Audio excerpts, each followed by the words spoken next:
नमस्कार दोस्तों, स्वागत है आप सभी का हमारे चैनल केवल एकेडमी पर। देखिए, हमारा ये UP PCS prelims test series 9 का डिस्कशन चल रहा है, जहां पर हम लोग बात कर रहे हैं मॉडर्न हिस्ट्री की या फिर मॉडर्न इंडिया की। इसके पहले कि हम इस टेस्ट सीरीज को आगे बढ़ाएं, पिछले टेस्ट में एक चीज़ गलत बता दी गई थी आपको, तो उसे आप यहाँ पर सही करते चलिएगा। और देखिए, जो क्वेश्चन था वह यह था कि निम्नलिखित संस्थाओं को उनके बढ़ते हुए कालक्रम में सजाइए उनकी स्थापना के अनुसार। और यहाँ पर जो विकल्प थे वह था पहला बनारस संस्कृत कॉलेज, दूसरा फोर्ट विलियम कॉलेज, तीसरा कलकत्ता मदरसा और चौथा था एशियाटिक सोसाइटी ऑफ बंगाल। कूट के माध्यम से इनको सही क्रम में लगाना था। जो ऑप्शन था वो था ए 2 1 4 3, बी 3 2 1 4, सी 3 4 1 2 या डी 3 4 2 1। ठीक है, तो यहाँ पर सब कुछ आपको सही बताया गया था। इसका जो सही ऑप्शन था वह था ऑप्शन नंबर सी 3 4 2 1। ठीक है, कलकत्ता मदरसा पहले बना था, उसके बाद एशियाटिक सोसाइटी की स्थापना की गई थी, और फिर जो है फोर्ट विलियम कॉलेज, फिर जो है बनारस संस्कृत कॉलेज की स्थापना की गई थी, और सबसे अंत में फोर्ट विलियम कॉलेज की स्थापना की गई थी। जो आपसे गलत बता दिया गया था वह था कलकत्ता मदरसा की स्थापना का वर्ष। ठीक है, तो देखिए, कलकत्ता मदरसा जो है वह 1781 में स्थापित किया गया था वारेन हेस्टिंग के समय में। आप जो है कल की वीडियो का, अगर जो कल का टेस्ट सीरीज था उसमें आप नीचे डिस्क्रिप्शन बॉक्स में देखेंगे तो आपको डिस्क्रिप्शन बॉक्स में भी चीज़ें बता दी गई हैं। हालांकि कहीं कहीं पर यह 1780 लिखा हुआ मिलता है, लेकिन यदि विकल्प में 1781 और 1780 दोनों हैं तो आप 1781 के साथ जाइएगा। इसकी अनुपस्थिति की दशा में ही आप कलकत्ता मदरसा की स्थापना के वर्ष को 1780 टिक करिएगा। बाकी अन्य सभी के स्थापना वर्ष हम एक बार फिर से रिपीट कर लेते हैं। 1784 में एशियाटिक सोसाइटी ऑफ बंगाल की स्थापना की गई थी। बनारस संस्कृत कॉलेज की स्थापना की गई थी 1791 में, और सबसे अंत में स्थापित किया गया था फोर्ट विलियम कॉलेज, जिसकी स्थापना वर्ष 1800 में की गई थी, और कलकत्ता मदरसा की स्थापना 1781 में। ठीक है, चलिए अब चलते हैं फिलहाल आज के पहले प्रश्न और इस टेस्ट सीरीज के प्रश्न संख्या 23 की तरफ। तो इसके पहले आज के प्रश्नों की शुरुआत हो, अब तक अगर आप लोगों ने लेक्चर को लाइक नहीं किया तो लाइक करते चलिएगा, साथ ही साथ चैनल को सब्सक्राइब नहीं किया तो सब्सक्राइब कर लीजिएगा, और अपने अन्य मित्रों के साथ शेयर करना मत भूलिएगा। ठीक है, देखिए, अभी कम कम प्रश्नों को इसलिए आपको दिया जा रहा है कि थोड़ी सी आपकी आदत बन जाए। ठीक, उसके बाद हम लोग लगातार एक एक दिन में, दो दो दिन में पूरा का पूरा टेस्ट सीरीज जो है वह सॉल्व करेंगे। फिलहाल बात करते हैं क्वेश्चन नंबर 23 की। यहाँ कथन और कारण के रूप में यह प्रश्न है, जिसमें पूछा जा रहा है कि महात्मा गांधी ने 1922 ईस्वी में असहयोग आंदोलन वापस ले लिया। कारण आर बताया जा रहा है कि भारतीय लोगों ने राजनीतिक मामलों में रुचि लेना बंद कर दिया था। कूट है ए और आर दोनों सही हैं तथा आर ए की सही व्याख्या करता है। बी ए और आर दोनों सही हैं किंतु आर ए की सही व्याख्या नहीं करता है। सी ए सही किंतु आर गलत है, या डी ए गलत किंतु आर सही है। चलिए, फिलहाल इसका जो सही आंसर है वह है ऑप्शन नंबर सी, ए सही किंतु आर गलत है। यानी कथन तो सही है, महात्मा गांधी ने 1922 ईस्वी में असहयोग आंदोलन को ले लिया था, लेकिन इसका कारण यह नहीं था कि भारतीय लोगों ने राजनीतिक मामलों में रुचि लेना बंद कर दिया था, क्योंकि इसके तुरंत बाद ही स्वराज पार्टी की स्थापना भी की गई थी, जो कि यह दर्शाता है कि जो हम लोग थे वह राजनीति में रुचि ले रहे थे। हालांकि असहयोग आंदोलन को वापस लेने का कारण जो मुख्य रूप से बताया गया था वह यह था कि 5 फरवरी 1922 को होने वाले चौरी चौरा कांड से गांधी जी रुष्ट हो गए थे, और इसी कारण उन्होंने इस आंदोलन को वापस ले लिया था। ठीक है, फिलहाल चलते हैं अगले प्रश्न पर। यहाँ पूछा जा रहा है कि जलियांवाला बाग हत्याकांड की जांच के लिए बनाई गई समिति का क्या नाम था। ए रॉबर्ट बेल समिति, बी हंटर समिति, सी रेमंड समिति, या डी मैक्सवेल समिति। चलिए, इसका जो सही आंसर है वह है option number B. Jallianwala Bagh हत्याकांड की जांच के लिए सरकार की तरफ से जो समिति बनाई गई थी वह थी हंटर समिति। इस हंटर समिति ने जलियांवाला बाग हत्याकांड के आरोपी जनरल डायर का बचाव भी किया, और साथ ही साथ उनको दंडित करने के बजाय उनको सम्मानित भी करने के लिए रिकमेंड किया था। ठीक है, सम्मानित करने के लिए भी कहा था। चलिए बात करते हैं अगले प्रश्न की। थोड़ा जल्दी जल्दी चलेंगे ना तो कुछ कम समय में ज़्यादा से ज़्यादा प्रश्नों को डिस्कस कर लेंगे। बाकी डिटेल के लिए घटना चक्र वाली सीरीज आप लोगों की चल ही रही है, ठीक है। देखिए कोई भी लेक्चर छोड़िए मत, टाइम मिला है उसका आइए पूरी तरीके से इस्तेमाल करते हैं, ठीक। नेक्स्ट, कांग्रेस की उत्पत्ति से संबंधित सेफ्टी वाल्व के सिद्धांत के जनक कौन हैं? ए बाल गंगाधर तिलक, बी गोपाल कृष्ण गोखले, सी लाला लाजपत राय या डी भगत सिंह। चलिए इसका जो सही आंसर है वह है ऑप्शन नंबर सी। कांग्रेस की उत्पत्ति से संबंधित सेफ्टी वाल्व सिद्धांत के जो जनक हैं वह हैं लाला लाजपत राय। इन्होंने यह कहा था कि जो कांग्रेस है वह लॉर्ड डफरिन के मस्तिष्क की उपज थी और कांग्रेस की स्थापना का उद्देश्य राजनीतिक आज़ादी हासिल करने से कहीं ज़्यादा था और वह यह था कि तत्कालीन समय में ब्रिटिश साम्राज्यवाद पर जो आसन्न भारतीय असंतोष है उसके खतरे से बचाया जा सके ब्रिटिश गवर्नमेंट को, ठीक है। जो भी लोग थे वो अपनी शिकायत कांग्रेस से जाके करेंगे, डायरेक्ट ब्रिटिश सरकार के प्रति उनमें असंतोष नहीं होगा। और इस कथन को इन्होंने वर्ष 1916 में यंग इंडिया में प्रकाशित अपने लेख में कहा था। फिलहाल इन्होंने अपने इस कथन का जो आधार था वह बनाया था जो A.O. ह्यूम थे ना, जो कांग्रेस के स्थापक थे A.O. ह्यूम, ठीक। इनकी बायोग्राफी लिखने वाले या फिर इनके जीवनीकार विलियम वेडर बर्न के कथन को आधार बना करके ही लाला लाजपत राय ने अपना यह कथन या फिर इस सेफ्टी वाल्व सिद्धांत को प्रस्तुत किया था। नेक्स्ट अगला प्रश्न देखते हैं।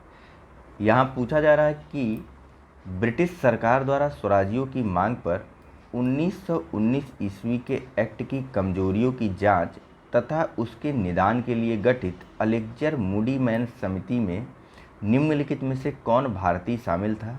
ए डॉक्टर रास बिहारी बोस, सी मोतीलाल नेहरू, सी मोहम्मद अली जिन्ना या फिर डी मदन मोहन मालवीय। देखिए कमेंट बॉक्स भी आप लोग देखते चला करिए। अगर मेरे द्वारा कमेंट किया जा रहा है तो उसको ज़रूर देखिएगा, क्योंकि कुछ चीज़ें जहाँ पर गलत होती हैं उसको वहाँ पर सही करके बता दिया जाता है, ठीक है। चलिए फिलहाल इसका जो सही आंसर है वह है ऑप्शन नंबर सी, ठीक। मोहम्मद अली जिन्ना इस समिति में शामिल थे। सबसे पहले प्रश्न पर चलिए। देखिए स्वराजियों की मांग पर 1919 के अधिनियम की जांच के लिए या 1919 के अधिनियम की कमजोरियों की जांच के लिए ब्रिटिश सरकार ने अलेक्जेंडर मूडी मैन समिति का गठन किया था वर्ष 1924 में, ठीक है। इस समिति में 4 भारतीय शामिल थे जिनके नाम है, पहला तो मोहम्मद अली जिन्ना हो गया, दूसरे थे सर शिवा स्वामी अय्यर पहले, दूसरे थे डॉक्टर R.P. परांजपे, तीसरे थे T.B. सप्रू या फिर यूं कह लीजिए तेज बहादुर सप्रू, और चौथे थे मोहम्मद अली जिन्ना, ठीक है। चलिए बात करते हैं अगले प्रश्न के बारे में। यहाँ पूछा जा रहा है कि निम्नलिखित में से किस नेता का जुड़ाव भाषाई आधार पर राज्य के गठन से संबंधित समस्या को सुलझाने से नहीं रहा था? ए S.K. धर, दूसरा सीतारमैया, तीसरा H.N. कुंजरू और चौथा विनोबा भावे। कूट है ए केवल 3, बी केवल 4, सी 1 और 2 दोनों या डी 2 और 4। चलिए इसका तो सही आंसर आप सबको पता होगा। विनोबा भावे जो है वह किसी भी आधार से भाषाई आधार पर राज्यों के गठन से संबंधित समस्या को सुलझाने से नहीं जुड़े थे। नेक्स्ट, द्वितीय गोलमेज सम्मेलन में निम्नलिखित में से किसने हिस्सा लिया? पहला महात्मा गांधी, दूसरा डॉक्टर सरोजिनी नायडू, तीसरा घनश्याम दास बिरला और चौथा मदन मोहन मालवीय। कूट है ए केवल 1, बी 1 और 2 दोनों, सी 1 और 4, डी 1, 3 और 4। चलिए इसका जो सही आंसर है वह है option number D. Sarojini Naidu द्वितीय गोलमेज सम्मेलन में शामिल नहीं हुई थी। इसमें एकमात्र महिला शामिल हुई थी जिनका नाम है मीरा बैन। ठीक है, यह ध्यान रखिएगा। इसके अलावा द्वितीय गोलमेज सम्मेलन में शामिल होने वाले व्यक्तियों में सबसे प्रमुख रूप से शामिल थे महात्मा गांधी। इसमें महात्मा गांधी के साथ शामिल थे महादेव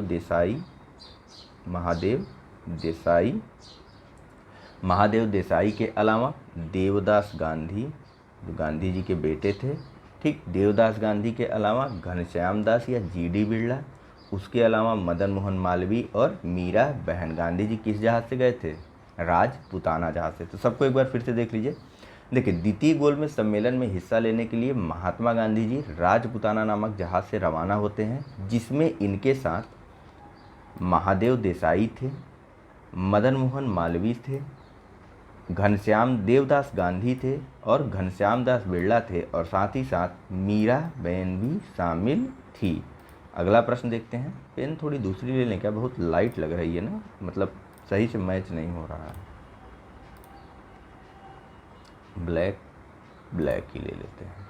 ब्लैक नहीं, रेड ले लेते हैं। टेस्ट सीरीज चल रहा है, अच्छा लगेगा देखने में। देखिए नेक्स्ट, नेहरू रिपोर्ट में निम्नलिखित में से कौन से प्रावधान रखे गए थे? पहला, उत्तरदायी सरकार। दूसरा, केंद्र में द्विसदनी व्यवस्थापिका।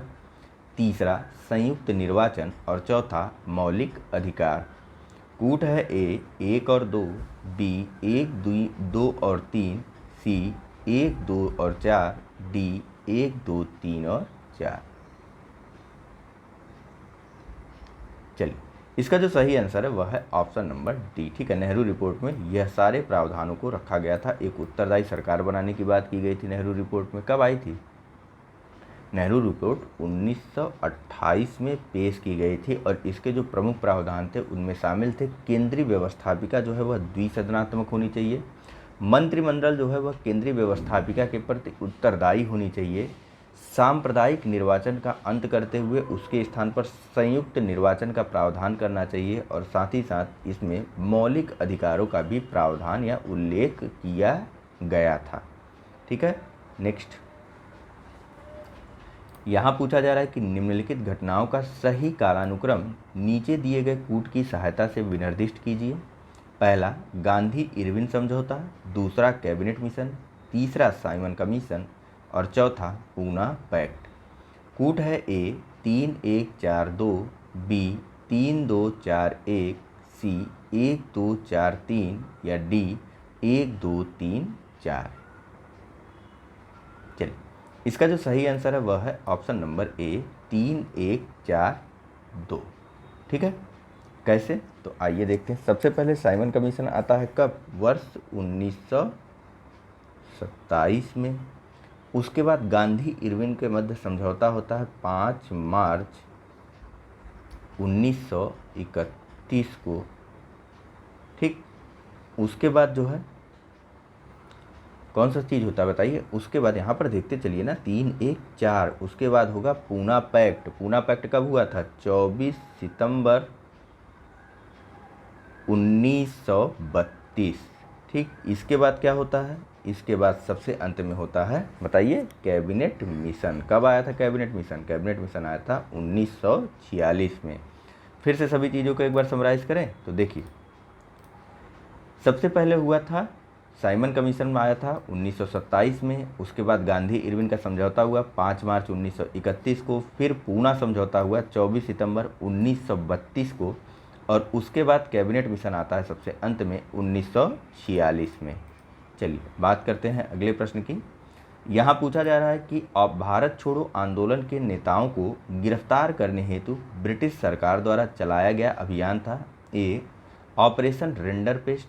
B, operation zero hour. C, operation thunderbolt या डी, ऑपरेशन ब्लू स्टार।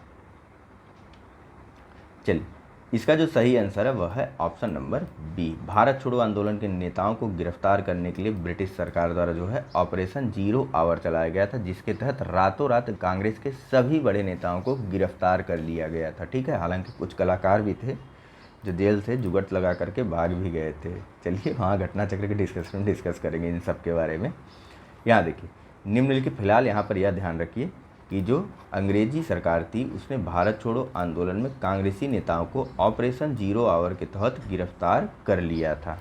ठीक है, नेक्स्ट, निम्नलिखित में से कौन सा सुधार लॉर्ड रिपन के काल से संबद्ध है? ए, पहला इल्बर्ट बिल, दूसरा 1881 का प्रथम फैक्ट्री अधिनियम, या फिर तीसरा वर्नाकुलर प्रेस एक्ट। ठीक है, कूट है आपके पास ए केवल एक, बी 1 और 3, सी 1 और 2, या डी 1, 2 और 3। चलिए, तो इसके पहले आप बहुत ज़्यादा जोर डालें दिमाग पे, यहाँ से देख लेते हैं लॉर्ड रिपन का समय कब से कब तक का था। तो लॉर्ड रिपन का काल था 1880 से लेकर के, एक सेकंड, लॉर्ड रिपन का जो समय था वह था 1880 से लेकर के 1884 तक का। अब इनके बीच होने वाली घटनाओं को याद करिए, उनमें ये शामिल थी कि नहीं। चलिए, इसका जो सही आंसर है वह है ऑप्शन नंबर सी, यानी कि पहला और दूसरा। इल्बर्ट बिल विवाद हुआ था, बताइए कब? 1883 में। हुआ क्या था इस इल्बर्ट बिल विवाद में, बताइए। इसमें यह कहा गया था कि जो भारतीय न्यायाधीश है वह अंग्रेज न्यायाधीशों के समान ही उनके अधिकार होंगे, वह भी अंग्रेज अधिकारियों या फिर श्वेत लोगों के खिलाफ जो है वह निर्णय दे सकते हैं। इसके पहले अगर अंग्रेजों से संबंधित कोई भी विवाद होता था तो वह चलता था जो अंग्रेज न्यायाधीश होते थे उन्हीं की अदालतों में। लेकिन इस इल्बर्ट बिल के माध्यम से इसको जो है या फिर इन न्यायाधीशों के या सभी न्यायाधीशों के अधिकारों को समान कर दिया गया था। अब भारतीय न्यायाधीश और अंग्रेज न्यायाधीश के मध्य कोई अंतर नहीं रह गया था। हालांकि उस समय के अंग्रेजों द्वारा इसका काफ़ी भारी मात्रा में विरोध किया गया था और जिसको एक नाम भी दिया गया था, श्वेत विद्रोह। आगे चल कर के इसी विद्रोह के कारण जो है इस इल्बर्ट बिल को वापस भी लेना पड़ा था और इसी कारण जो है लॉर्ड रिपन ने इस्तीफा दे दिया था। ठीक है, और इन्हीं के समय जो है पहला फैक्ट्री अधिनियम भी पारित हुआ था 1881 का। ठीक है, चलिए, जबकि वर्नाकुलर प्रेस एक्ट जो है यह लॉर्ड लिटन से संबंधित है, 1878 का यह अधिनियम है। ठीक है, और इसके माध्यम से भारतीय भाषा में समाचार पत्रों को जो है वह प्रतिबंधित कर दिया गया था, या यूँ कह लीजिए कि उन पर कड़े प्रतिबंध लगाए गए थे। हालांकि लॉर्ड रिपन के काल में 1882 में इस वर्नाकुलर प्रेस एक्ट के क्या कहेंगे, वर्नाकुलर प्रेस एक्ट के प्रावधानों को जो है वह छीड़ कर दिया गया था, या यूँ समझ लीजिए कि इनके प्रावधानों को समाप्त कर दिया गया था, वापस ले लिया गया था यह vernacular press act Lord Ripon के काल में 1882 में। ठीक, चलिए चलते हैं अगले प्रश्न पर। यहाँ पूछा जा रहा है कि निम्नलिखित क्रांतिकारी राष्ट्रवादी घटनाओं पर ध्यान दें। पहला, चिटगांव शस्त्रागार पर कब्जा, दूसरा काकोरी कांड, तीसरा केंद्रीय विधानसभा में बम फेंकना। आपको उपर्युक्त घटनाओं में से किसका संबंध सविनय अयोध्या आंदोलन के मध्य घटित होने से था यह बताना है। ठीक है, मतलब सविनय अयोध्या आंदोलन चल रहा था और इनमें से कौन कौन सी घटनाएं उस समय हुई थी यह बताना है। ए केवल एक, बी 1 और 2, सी 2 और 3, या डी 1, 2 और 3। चलिए, फिलहाल इसका जो सही आंसर है वह है ऑप्शन नंबर ए। ठीक है, केवल और केवल पहला कथन सही है। चिटगांव शस्त्रागार पर कब्जा कर लिया गया था 18 अप्रैल 1930 को सूर्य सेन के नेतृत्व में, और उस समय सविनय अयोध्या आंदोलन जो है वह चल रहा था। फिलहाल काकोरी कांड का संबंध कब से है बताइए ज़रा, तो कब हुआ था काकोरी कांड? काकोरी कांड 9 अगस्त 1924 को हुआ था। सोचिए कितना बड़ा डिफरेंस है। 9 अगस्त 1924 को काकोरी कांड हुआ था। ठीक, जिसमें क्रांतिकारियों द्वारा जो है हथियार लूट लिया गया था।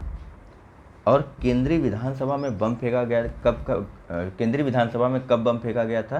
तो यह थोड़ा नज़दीकी मामला है। 6 अप्रैल लिख देता हूँ मैं, एक सेकेंड। केंद्रीय विधानसभा में बम फेंका गया था 6 अप्रैल 1929 को। ठीक है, बटुकेश्वर दत्त एवं भगत सिंह ने केंद्रीय विधानसभा में पब्लिक सेफ्टी बिल पास होने के विरोध में बम फेंका था। नेक्स्ट, टीपू द्वारा राज्य के किसानों को संरक्षण मिलता था तथा उनको श्रम के लिए प्रोत्साहित और पुरस्कृत किया जाता था। उपरोक्त कथन किस अंग्रेज गवर्नर जनरल ने टीपू सुल्तान के विषय में लिखा है? A. Sir John Macpherson, B. Sir John Shore, C. Lord Cornwallis या डी. Lord Minto.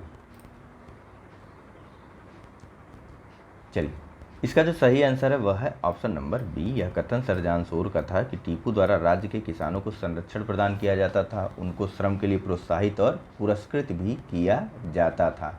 ठीक है, यह कथन इन्होंने 1793 से 98 के मध्य, जब वह गवर्नर जनरल थे, उस दौरान कहा था। ठीक है, नेक्स्ट यहाँ पूछा जा रहा है कि निम्नलिखित में से केरल के किस शासक ने यूरोपीय अफसरों की सहायता से पश्चिमी मॉडल के आधार पर त्रावणकोर में एक शक्तिशाली फौज संगठित किया तथा उसे आधुनिक हथियारों से सुसज्जित किया? ए. राजा वेलुथम्पी दलवा, सी. बी. राजा मार्तंड वर्मा, सी. राजा केरल वर्मा या फिर डी. राजा जमोरिन। चलिए, इसका जो सही आंसर है वह है ऑप्शन नंबर बी। राजा मार्तंड वर्मा ने, जो कि केरल के एक शासक थे, इन्होंने यूरोपीय अफसरों की सहायता ली और त्रावणकोर में पश्चिमी मॉडल पर आधारित एक शक्तिशाली फौज का संगठन भी किया और साथ ही साथ इन्होंने वहां से डचों को भी खदेड़ दिया था। इनके द्वारा एक आधुनिक शस्त्रागार और हथियारों से सुसज्जित कारखाना भी बनाया गया था। ठीक है, चलिए बात करते हैं अगले प्रश्न के बारे में, जो कि सुमेलित करवाने वाला प्रश्न है। कूट की सहायता से इनको सुमेलित करना है। एक तरफ मराठा संघ है और दूसरी तरफ इनके संबंधित क्षेत्र हैं। ऑप्शन है ए. पेशवा नागपुर, बी. गायकवाड़ ग्वालियर, सी. सिंधिया बड़ौदा या डी. भोसले पूना। कूट है ए. 1 2 3 4, बी. 4 3 2 1, सी. 1 3 2 4 या डी. 4 3 1 2। चलिए, इसका जो सही आंसर है वह है ऑप्शन नंबर बी, 4 3 2 1। अब चलिए देखिए, पेशवा जो थे वह पूना से थे, पूना में रहता था पेशवा, और गायकवाड़ जो है वह बड़ौदा में रहते थे, और सिंधिया जो है वह रहते थे, बताइए कहाँ पर? सिंधिया रहते थे ग्वालियर में, और सबसे अंत में जो हमारे भोसले थे वे रहते थे नागपुर के भोसले, ग्वालियर के सिंधिया, बड़ौदा के गायकवाड़ और पूना के पेशवा। ठीक, याद रहेगा? याद रहना चाहिए। नेक्स्ट देखते हैं, यहाँ पूछा जा रहा है, यहाँ प्रश्न है नेक्स्ट, यहाँ पूछा जा रहा है कि हमारी प्रणाली बहुत कुछ, इस एक स्टेटमेंट दी हुई है, इसके बारे में पूछा जा रहा है कि यह स्टेटमेंट किसने दी थी। ठीक है, तो स्टेटमेंट देखते हैं। हमारी प्रणाली बहुत कुछ स्पंज की तरह काम करती है, जो गंगा के तटों से सभी अच्छी चीज़ों को सोख कर टेम्स के तटों पर निचोड़ देती है। आपको बताना है कि यह कथन किसका है? ए. पॉप दसम, बी. जॉन सुलिवन या डी. एडम स्मिथ अथवा डी. लॉर्ड एलन बरो।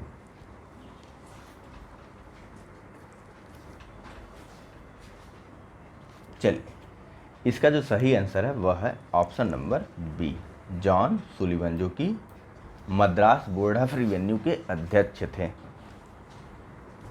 नेक्स्ट,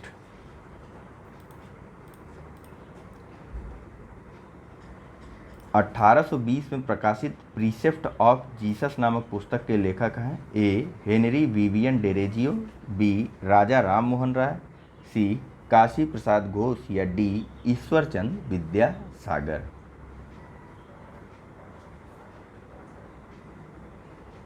चलिए, इसका जो सही आंसर है वह है option number B, Raja Ram Mohan राय के द्वारा 1820 में प्रीसेप्ट ऑफ जीसस नामक पुस्तक लिखी गई थी या प्रकाशित की गई थी। ठीक है, इसमें इन्होंने किया क्या था कि जो न्यू टेस्टामेंट है ना, उसके नैतिक और दार्शनिक संदेशों को उसकी चमत्कारी कहानियों से अलग किया था। ठीक है, मतलब ईसाई धर्म के नैतिक और दार्शनिक संदेशों का प्रचार प्रसार किया था, जबकि उससे जुड़ी हुई जो चमत्कारिक कहानियाँ थी उनको जो है अलग कर दिया था। नेक्स्ट, यहाँ पूछा जा रहा है कि निम्नलिखित में से कौन सही सुमेलित नहीं है? ए. ब्रह्म समाज की स्थापना 1828, बी. कलकत्ता में प्रसिद्ध हिंदू कॉलेज की स्थापना 1817, सी वेदांत कॉलेज की स्थापना 1825 या डी उपरोक्त सभी सही सुमेलित हैं। चलिए इसका जो सही आंसर है वह है ऑप्शन नंबर डी, ब्रह्म समाज की स्थापना 1828 में की गई थी। कलकत्ता में स्थित हिंदू कॉलेज की स्थापना 1817 में की गई और वेदांत कॉलेज की स्थापना 1825 में की गई थी। अगला प्रश्न देखते हैं। यहाँ पूछा जा रहा है कि निम्नलिखित में से किसे या किन्हें विधवा पुनर्विवाह की वकालत करने के कारण पुरातन पंथी हिंदुओं की कटु शत्रुता का सामना करना पड़ा। ए राजा राम मोहन राय, बी ईश्वर चंद्र विद्यासागर, सी ए और बी दोनों या डी इनमें से कोई नहीं। चलिए इसका जो सही आंसर है वो बहुत आसान है, इसमें ऑप्शन नंबर सी आप आसानी से क्लिक कर सकते थे, ठीक है, लेकिन यह नहीं है। इसका जो आंसर है वह है option number B, Ishwar Chandra Vidyasagar, ठीक है। और इस कारण इनको जो है वह पारंपरिक विचार वाले हिंदुओं की कटु शत्रुता का भी सामना करना पड़ा था और इन्हीं के प्रयासों से 1855 में विधवा पुनर्विवाह अधिनियम पारित हुआ था और 1855 से 60 के बीच में 25 विधवाओं का भी विवाह इनके द्वारा संपन्न करवाया गया था। यह मत ध्यान रखिएगा, ठीक है, फालतू की चीज़ें हैं ये सब। बस इतना जानते रहिए कि विधवा पुनर्विवाह की वकालत जो है वह ईश्वर चंद्र विद्यासागर के द्वारा जो है वह बहुत जोर शोर से की गई थी। नेक्स्ट, निम्नलिखित में से किन युद्धों में अंग्रेजी सेना को हार का सामना करना पड़ा था? पहला अफगान युद्ध 1838 से 42, दूसरा पंजाब का युद्ध 1845 से 49, तीसरा क्रीमिया का युद्ध 1854 से 56। कूट है ए केवल एक, बी 1 और 3, सी 2 और 3, डी 1, 2 और 3। चलिए इसका जो सही आंसर है वह है ऑप्शन नंबर डी, 3 के तीनों ही युद्धों में ब्रिटिश सेना को हार का सामना करना पड़ा था, फिर चाहे वह प्रथम अफगान युद्ध हो जिसका समय था 1838 से 42, या पंजाब का युद्ध जिसका समय था 1845 से 49, अथवा क्रीमिया का युद्ध जिसका समय था 1854 से 56 तक का, ठीक है। चलिए नेक्स्ट देखते हैं। यहाँ पूछा जा रहा है कि निम्नलिखित में से कौन से जमींदार अथवा शासक ने 1857 के विद्रोह को कुचलने में अंग्रेजों की सहायता की? पहला ग्वालियर के सिंधिया, दूसरा हैदराबाद के निजाम, तीसरा जोधपुर के राजा और चौथा भोपाल के नवाब। कूट है आपके पास ए पे चले तब ना, अरे और भी है, पांचवा कश्मीर के महाराजा और छठवां पटियाला नाभा जिंद के सिख सरदार। कूट है ए 1 और 2, बी 1, 2 और 4, सी 1, 2, 3, 4 और 6 और डी उपरयुक्त सभी। एक बार फिर से आप इन सभी का नाम अपने से देख लीजिए। चलिए और यहाँ पर भी देख लीजिए। देखिए जिनके पास PDF है ना वह टेस्ट सीरीज को लगातार सॉल्व करते रहें, ठीक है, और जैसे ही डिस्कशन कंप्लीट हो दोबारा से जाकर के टेस्ट सीरीज सॉल्व करें, उनको देख लीजिए सारी चीज़ें याद हो जाएंगी। तो यह सुनिश्चित कीजिएगा आप लोग कि PDF है तो उसका इस्तेमाल करिए, ठीक है। नेक्स्ट, इसका जो सही आंसर है वह है ऑप्शन नंबर डी, सभी के सभी जो है वह 1857 के विद्रोह में अंग्रेजों की तरफ से लड़ाई लड़ रहे थे हमारे क्रांतिकारियों के विरुद्ध, ठीक है। इनमें शामिल थे, देखिए 1857 के विद्रोह में ग्वालियर के सिंधिया, इंदौर के होलकर, हैदराबाद का निजाम, जोधपुर का राजा और दूसरे राजपूत भी शासक भी शामिल थे। इसके अलावा पटियाला के नाभा हो गए, जिंद हो गए, सिख शासक हो गए, पंजाब के दूसरे अन्य सिख सरदार हो गए, कश्मीर के महाराजा हो गए, नेपाल के राणा हो गए और दूसरे अनेक सरदार और जमींदारों ने भी 1857 के विद्रोह को कुचलने में अंग्रेजों की खूब जमसम की सहायता की थी। नेक्स्ट, निम्नलिखित में से किस अंग्रेज गवर्नर जनरल ने 1857 के विद्रोह में तटस्थ रहने वाले अथवा युद्ध में अंग्रेजों का साथ देने वाले शासकों तथा सरदारों के संदर्भ में टिप्पणी की इन शासकों तथा सरदारों ने तूफान के आगे बांध की तरह कार्य किया, वरना यह तूफान की एक ही लहर हमें बहा ले जाती। A Lord Canning, B Lord Dalhousie, C sir Henry Hardinge और डी लॉर्ड एलनबरो। वो जो सारे देसी शासक थे ना, देसी राज्यों के शासक थे, जो कि चाहे तो फिर सिंधिया के ग्वालियर के सिंधिया हो, या इंदौर के होलकर, या हैदराबाद के निजाम, या पटियाला के नाभा, जिंद और सिख शासक, या दूसरे शासक, या नेपाल के राणा, इन सभी ने मिल करके जो है 1857 के विद्रोह को कुचलने में अंग्रेज़ों के साथ मिलकर के महत्वपूर्ण भूमिका निभाई थी। और उसी के संदर्भ में यह टिप्पणी जो है वह लॉर्ड कैनिंग के द्वारा की गई कि अगर यह शासक ना होते तो यह तूफान जो है हमें एक ही लहर में बहा जाता। ये सभी शासक और सरदारों ने मिल करके तूफान के आगे खड़े होकर के बांध की तरह कार्य किया था। ठीक है, चलिए बात करते हैं अगले प्रश्न के बारे में। यहाँ पूछा जा रहा है कि यहाँ एक स्टेटमेंट है, पूछा नहीं जा रहा, पहले स्टेटमेंट पढ़ते हैं। देखिए, इस दरिद्रता के समान दरिद्रता वाणिज्य के इतिहास में शायद ही कभी रही है। बुनकरों की हड्डियां भारत के मैदानों को विरंजित कर रही थी। उपरोक्त कथन किस गवर्नर जनरल या वायसराय ने भारत के बुनकरों के संदर्भ में कहा था? A Lord William Bentinck, B Lord Metcalfe, C Lord Ripon या डी लॉर्ड मेयो। चलिए देखिए, यह कथन था लॉर्ड विलियम बेंटिक का। भारतीय बुनकरों की दयनीय स्थिति के बारे में बताइए। हमारे रेशम या फिर रेशम के कपड़ों की डिमांड जो है वह यूरोप में सर्वाधिक मात्रा में थी, लेकिन उन पर इतनी भारी मात्रा में टैक्स लगा दिया गया और आयात भी आगे चल करके प्रतिबंधित कर दिया गया यूरोप, निर्यात भी हमारे यहाँ से प्रतिबंधित कर दिया गया यूरोप में, और वह इतने ज़्यादा महंगे मिलते थे वहाँ पर कि सामान्य लोगों ने उन्हें खरीदना बंद कर दिया था। और वहाँ पर मशीनें आ गई थी, तो औद्योगिकरण हो ही गया था यूरोप में लगभग उस समय। तो हमारे यहाँ से कच्चा माल ले जाते थे, वहाँ बनाते थे, और वहाँ से बना तैयार माल हमारे यहाँ ले आकर के वो भी और सस्ते दामों में बेच देते थे। चूँकि मशीनें थी तो उनकी कीमत जो है उनको कम पड़ती थी। इसी सब चीज़ों को देखते हुए लॉर्ड विलियम बेंटिक ने यह स्टेटमेंट दी थी कि इस दरिद्रता के समान दरिद्रता वाणिज्य के इतिहास में शायद ही कभी रही हो, कि बुनकरों की हड्डियां भारत के मैदानों को सींच रही थी, या फैली हुई थी, या बिखरी हुई थी। ठीक है, जबकि अगर वह मशीनें भारत में लगी होती तो यहाँ पर और सस्ता माल बन जाता, और उसे भी यहाँ वहाँ निर्यात आयात करने में औद्योगिकरण भारत का भी साथ साथ होता रहता। लेकिन अंग्रेज थे भाई, वो अपना देश देखेंगे कि आपका। उन्हें भी पता था कि उन्हें जाना है एक दिन। नेक्स्ट, ब्रिटिश शासन एक स्थायी व बढ़ता हुआ तथा लगातार बढ़ता हुआ विदेशी आक्रमण है, जो धीरे धीरे ही सही मगर पूरे देश को नष्ट कर रहा है। ठीक, ये नई स्टेटमेंट है, इस पर ध्यान रखिएगा आप लोग। आपसे पूछा जा रहा है कि उपर्युक्त वक्तव्य किस भारतीय राष्ट्रवादी ने ब्रिटिश शासन के संदर्भ में कहा था? ए गोपाल कृष्ण गोखले, बी दादा भाई नौरोजी, सी राजा राम मोहन राय या डी बाल गंगाधर तिलक।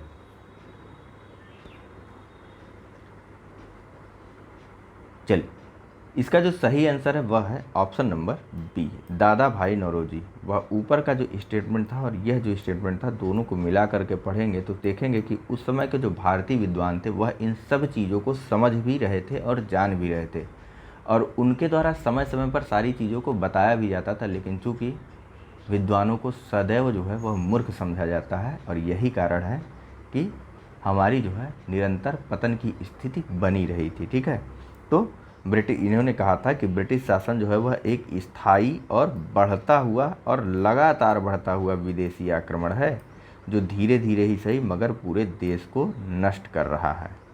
ठीक है, जागरूकता आती है लेकिन काफ़ी देर से आती है, यह इतिहास साक्षी है हमारा।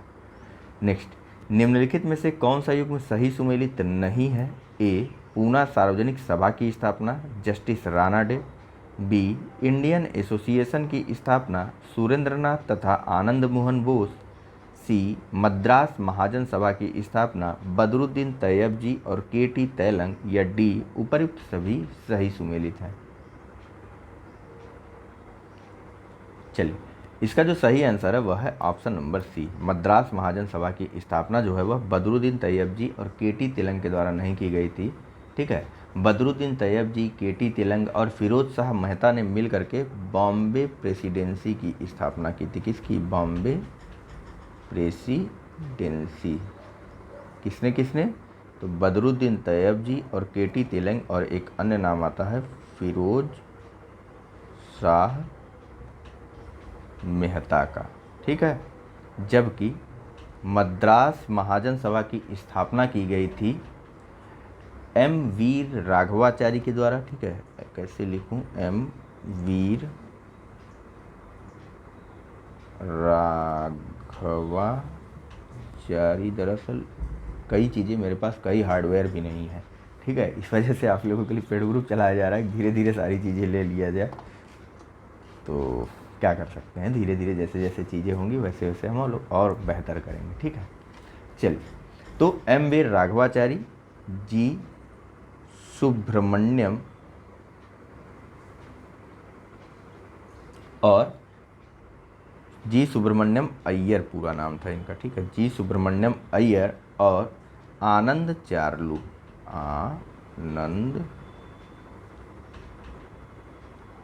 चार्लू, ठीक है। तो मद्रास महाजन सभा की स्थापना जो है वह, यहाँ से देखिए, मद्रास महाजन सभा की स्थापना जो है वह एम वीर राघवाचारी, जी सुब्रमण्यम अय्यर और आनंद चार्लू ने मिल करके 1884 में की थी, ठीक। थोड़ा साफ करते हैं अब इसको। वहीं बदरुद्दीन तैयब जी, केटी तेलंग और फिरोज शाह मेहता ने मिल करके बॉम्बे प्रेसिडेंसी एसोसिएशन की स्थापना की थी 1885 में। जबकि पूना सार्वजनिक सभा की स्थापना जस्टिस राणा डे और इनके साथियों ने मिल करके 1870 में की थी पूना सार्वजनिक सभा की स्थापना, ठीक है। चलिए बात करते हैं अगले प्रश्न के बारे में। अरे इंडियन एसोसिएशन भी तो है। इंडियन एसोसिएशन की स्थापना जो है सुरेंद्रनाथ और आनंद मोहन बोस ने 1876 में की थी, ठीक है। देखिए, पूना सार्वजनिक सभा की स्थापना जस्टिस राणा डे और अन्य लोगों ने मिलकर के 1870 में की थी। इंडियन एसोसिएशन की स्थापना जो है सुरेंद्रनाथ और आनंद मोहन बोस ने 1876 में की थी। मद्रास महाजन सभा की स्थापना जो है 1884 में की गई थी। किसके द्वारा? तो यह की गई थी एम वीर राघवाचारी, जी सुब्रमण्यम अय्यर और आनंद चार्लू के द्वारा। तो बदरुद्दीन तैयब जी, केटी तेलंग और फिरोज शाह मेहता ने मिल करके बॉम्बे प्रेसिडेंसी एसोसिएशन की स्थापना की थी 1885 में, ठीक। चलिए चलते हैं अगले प्रश्न पर। यहाँ पूछा जा रहा है कि बाल गंगाधर तिलक के संदर्भ में निम्नलिखित कथनों पर विचार कीजिए। पहला, उन्होंने अंग्रेजी में केसरी तथा मराठी में मराठा नामक पत्रों की स्थापना की। दूसरा, उन्होंने न्यू इंग्लिश स्कूल की स्थापना में भी भाग लिया। आपको बताना है कि उपयुक्त में से कौन सा कथन जो है वह सत्य है। ए केवल एक, बी केवल दो, सी एक और दो दोनों, या डी न तो एक और न ही दो। चलिए, इसका जो सही आंसर है वह है ऑप्शन नंबर बी, केवल दूसरा कथन सही है। 1880 के दशक में जब न्यू इंडिया की स्कूल की स्थापना हो रही थी तो उसमें बाल गंगाधर तिलक के द्वारा भी भाग लिया गया था, ठीक है। और यह बाद में जो है आगे चल करके बना प्रसिद्ध फर्ग्यूसन कॉलेज, ठीक है। फर्ग्यूसन कॉलेज बना आगे चल करके new India school, new English school, India school में बार बार बोल रहा हूँ, ठीक है। और वहीं यह जो पत्रिकाएं हैं यह तो सही है कि इनका प्रकाशन या फिर इनके संपादक जो है वह बाल गंगाधर तिलक रहे, लेकिन इनकी भाषाएं थोड़ी सी हेर फेर कर दी गई। केसरी को जो है मराठी में प्रकाशित किया गया था, ठीक है, यहाँ है ना मराठी। केसरी को मराठी में प्रकाशित किया गया था बाल गंगाधर तिलक के द्वारा, जबकि मराठा को अंग्रेजी में प्रकाशित किया गया था। कहाँ गया? मराठा को अंग्रेजी में प्रकाशित किया गया और केसरी को जो है मराठी भाषा में प्रकाशित किया गया था। नेक्स्ट, यहाँ पूछा जा रहा है कि प्रारंभिक क्रांतिकारी राष्ट्रवादी आंदोलन में निम्नलिखित में से किन समाचार पत्रों ने क्रांतिकारी आतंकवाद की पैरवी की? पहला संध्या, दूसरा युगांतर और तीसरा काल। नीचे कूट का प्रयोग कर आपको सही उत्तर देना है। ए एक और दो, बी केवल दो, सी एक और तीन, या डी एक दो और तीन। चलिए, आसान आंसर है, इसका जो सही आंसर है वह है ऑप्शन नंबर डी, तीन के तीनों ही कथन जो है वह सही है। बात करते हैं अगले प्रश्न की। यहाँ पूछा जा रहा है कि निम्नलिखित युग्मों पर विचार कीजिए। एक तरफ विभिन्न समाचार पत्र हैं और दूसरी तरफ इनके संपादक हैं। आपको बताना है कि कौन सा जो है युग्म सही सुमेलित है। पहला कामरेड शौकत अली, दूसरा अल हिलाल अबुल कलाम आज़ाद, तीसरा संजीवनी, कृष्ण कुमार मित्र, के मित्र। ए 1 और 2, बी 2 और 3, सी 1 और 3 या डी 1, 2 और 3। चलिए, इसका जो सही आंसर है वह है ऑप्शन नंबर बी, 2 और 3 जो है वह सही सुमेलित हैं। अल हिलाल का प्रकाशन जो है वह संपादक जो है वह अबुल कलाम आज़ाद थे और संजीवनी के संपादक जो थे वह थे के मित्र या कृष्ण कुमार मित्र, जबकि कामरेड समाचार पत्र के जो संपादक थे वह थे मोहम्मद अली, न कि शौकत अली, मोहम्मद अली। ठीक है, कामरेड के संपादक मोहम्मद अली, अल हिलाल के संपादक अबुल कलाम आज़ाद और संजीवनी के संपादक रहे थे कृष्ण कुमार मित्र।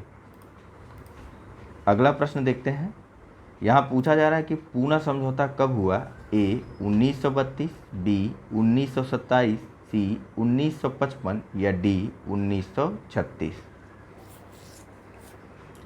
चलिए, इसका जो सही आंसर है वह है ऑप्शन नंबर ए। पूना समझौता जो है 24 सितंबर 1932 को किया गया था BR अम्बेडकर और अन्य हिंदू नेताओं के प्रयत्नों के फलस्वरूप। ठीक है, इसके माध्यम से पूना समझौता हो गया, जिसमें दलितों के लिए पृथक निर्वाचन मंडल की समाप्ति और व्यवस्थापिका में अछूतों या दलितों के लिए हिंदुओं के अंतर्गत ही स्थानों को सुरक्षित रखने का प्रावधान किया गया था।